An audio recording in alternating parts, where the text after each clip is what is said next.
ini kami buat sebagai pemenuhan nilai UTS untuk mata kuliah pengantar pendidikan khusus, di mana dosen pengampunya yaitu Ibu Hartini Nara dan Ibu Wahyu. Sebelumnya saya ingin memperkenalkan diri saya sendiri. Saya Priyanka Syawalya Putri dengan NIM 11176251170. Lalu sebelah saya Rena Ekawati dengan NIM 1117 Nama saya Diva Sofasya dengan NIM 11176251115. Nama saya Nafisa Fila Himawan dengan NIM 117625144. Nah, setelah perkenalan, kita lanjut aja langsung ke videonya.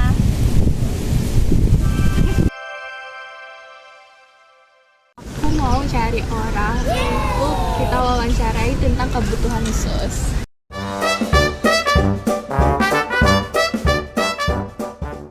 Halo, permisi kakak. Aku izin untuk wawancara sedikit tentang prodi pendidikan khusus. Aku izin duduk ya kak. Sebelumnya, nama kakak siapa nih, dari prodi apa? Perkenalkan, nama saya Zaira Sawa Ainata. Saya dari Prodi Pemasaran Digital. Perkenalkan, aku Faika Putri Alma. Aku dari digital. Oke. Sampai kakak, aku Nafisa Fila dari prodi pendidikan khusus. Jadi di sini aku mau nanya tentang prodi pendidikan khusus. Kira-kira kakak tahu nggak sih pendidikan khusus itu apa? Sekarang belum tahu. Kalau menurut aku sih pendidikan khusus itu kayak dia tuh setahu apa ya? Dia tuh kayak ini tentang pendidikan juga, tapi ada ilmu sedikit psikologinya gitu. Tapi lebih ke orang-orang yang berkebutuhan khusus gitu, setahu aku ya.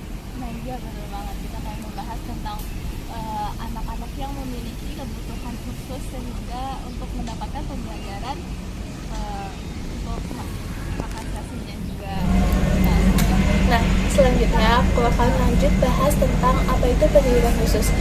Pendidikan khusus merupakan pendidikan di mana lembaga itu menaungi anak-anak dengan berkebutuhan khusus untuk mencapai taraf yang sama dengan orang lain, walaupun adanya hambatan, baik hambatan motorik, fisik ataupun mental. Setelah itu, fungsi dari pendidikan khusus ini itu untuk mencapai kesetaraan dan dia bisa bergaul atau bisa bergabung dengan lingkungan masyarakat sehingga ia memiliki taraf kehidupan yang sama oleh orang lain. Oke teman-teman, jadi di sini aku bakalan menjelaskan sedikit tentang macam-macam anak berkebutuhan khusus. Yang pertama ada anak dengan hambatan penglihatan atau biasanya tuh mereka bersekolah di SLBA dan mereka ini membutuhkan pembelajaran yang khusus dengan menggunakan huruf braille atau alat peraba lainnya untuk membantu pembelajaran mereka. Nah, yang kedua ini ada anak dengan hambatan pendengaran dan mereka ini biasanya bersekolah di SLBB teman-teman. Jadi mereka ini berkomunikasi dengan menggunakan bahasa isyarat dan menggunakan alat bantu dengar. Yang ketiga di sini ada anak dengan hambatan intelektual. Mereka biasanya bersekolah di SLBC teman-teman. Dan mereka ini biasanya memiliki IQ yang di bawah rata-rata.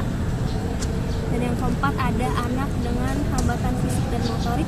Mereka ini biasanya bersekolah di SLBD dan mereka ini membutuhkan fasilitas yang lebih khusus lagi teman-teman, seperti lift atau meja khusus yang bisa membantu mereka dalam pembelajaran.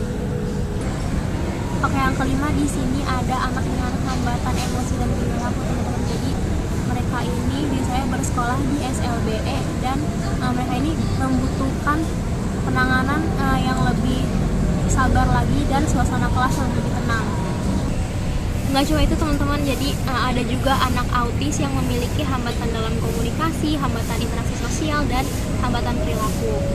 Juga anak ADHD atau Attention Deficit Hyperactivity Disorder, dan ada juga anak ADD atau Attention Deficit Disorder. Nah, bedanya ADD dan ADHD ini, kalau ADD itu mereka lebih hiperaktif teman-teman, dan ADD ini dia lebih ke tenang. Lalu ada juga anak dengan hambatan kesulitan belajar. Mereka ini sulit menulis, membaca, menghitung, dan lain sebagainya. Halo teman-teman, jadi aku pengen wawancara dikit nih sama kakak yang ada di belakang. Ayo ikutin aku terus.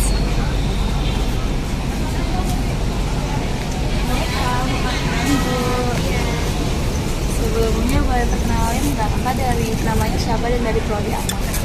Oke, nama aku Sakina Fina Azura, biasa dipanggil Fani. Aku dari prodi Geografi Murni. Oke, aku mau nanya nih, Kak, aku kan dari pendidikan khusus. Kira-kira kakak tahu nggak sih ya bahwa anak berkebutuhan khusus itu ada juga loh yang nggak memiliki hambatan sama sekali. Kira-kira kakaknya udah pernah dengar atau tahu gitu?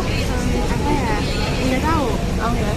Jadi Kak, anak berkebutuhan khusus itu ada juga yang tidak memiliki hambatan, malah dia tuh cenderung jenius, dan orang-orang kan mikirnya anak-anak ini udah pinter banget ya.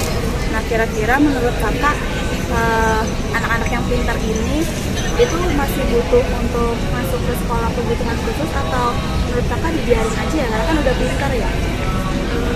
Aku masih harus masukin sih, karena kan siapa tahu dia di sekolah itu bisa dapat insight yang lebih baru dan Nah, oke Kak, sekian aja wawancaranya. Makasih banyak ya Kak untuk waktunya. sama-sama. Makasih. Oke teman-teman, jadi di sini aku ingin menjelaskan secara lebih rinci mengenai anak berbakat. Jadi anak berbakat itu merupakan sekelompok peserta didik yang memiliki kemampuan di atas rata-rata anak seusianya, baik itu dalam bidang intelektual, kreativitas, seni, kepemimpinan, maupun dalam bidang akademik lainnya. Nah, dan dalam konteks pendidikan khusus, anak berbakat itu tetap masuk ke dalam golongan anak berkebutuhan khusus dikarenakan mereka itu membutuhkan pelayanan khusus karena mereka itu kan berbeda dari anak-anak yang lainnya, di mana mereka memiliki kemampuan yang lebih dibandingkan anak-anak lain. Oleh karena itu, calon pendidik khusus itu perlu memahami prinsip diferensiasi dalam pembelajaran bagi anak berbakat. Guru itu juga harus mampu menyediakan program yang menstimulasi potensi mereka melalui kegiatan pengayaan atau enrichment, percepatan belajar atau akselerasi, dan kurikulum khusus yang sesuai dengan tingkat kemampuannya. Dengan memahami konsep anak berbakat dalam pendidikan khusus, mahasiswa diharapkan mampu berperan aktif dalam menciptakan belajar, yaitu lingkungan tidak hanya membantu anak hambatan belajar, tetapi juga memberi ruang benak dengan keunggulan luar biasa untuk berkembang secara optimal.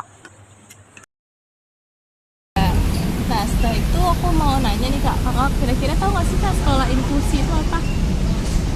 Nggak tahu, kurang tahu kalau itu. Nah, jadi kan sekolah inklusi itu sekolah yang dimana sekolah reguler yang menerima anak-anak kebutuhan khusus. Itu juga sekarang ada program pemerintahnya. Menurut kakak Kak, kira-kira sekolah inklusi itu bisa berjalan lancar nggak sih Kak? Kalau misalnya dengan minimnya fasilitas atau ketenaga pengajar, karena kan anak kebutuhan khusus ini dia punya caranya sendiri untuk mengajar. Kira-kira gimana Kak? Kalau menurut saya sih sebenarnya kayaknya kalau misalnya ini kurang ya, harus lebih diperbanyak lagi untuk jadi inian si berkebutuhan khusus itu. Terus juga kalau bisa dana-dananya tuh dialokasiin tuh ke yang benar-benar yang membutuhkan gitu kan ya, buat fasilitasnya. Oke, mungkin terima kasih ya Kak, terima kasih juga untuk wawancaranya. Terima kasih. Sekarang ini banyak sekolah umum yang sudah menerapkan sistem pendidikan inklusif, di mana anak berkebutuhan khusus dan anak lainnya belajar bersama di dalam satu kelas. Tujuan dari pendidikan inklusif ini agar semua orang bisa belajar tanpa dibeda-bedakan, di mana anak berkebutuhan khusus tidak hanya sekolah di SLB saja, tapi bisa sekolah di sekolah umum lainnya. Sistem ini sangat bagus karena bisa menumbuhkan sikap toleransi, empati, dan saling menghargai. Jadi anak-anak bisa menghargai perbedaan dan saling menolong satu sama lain.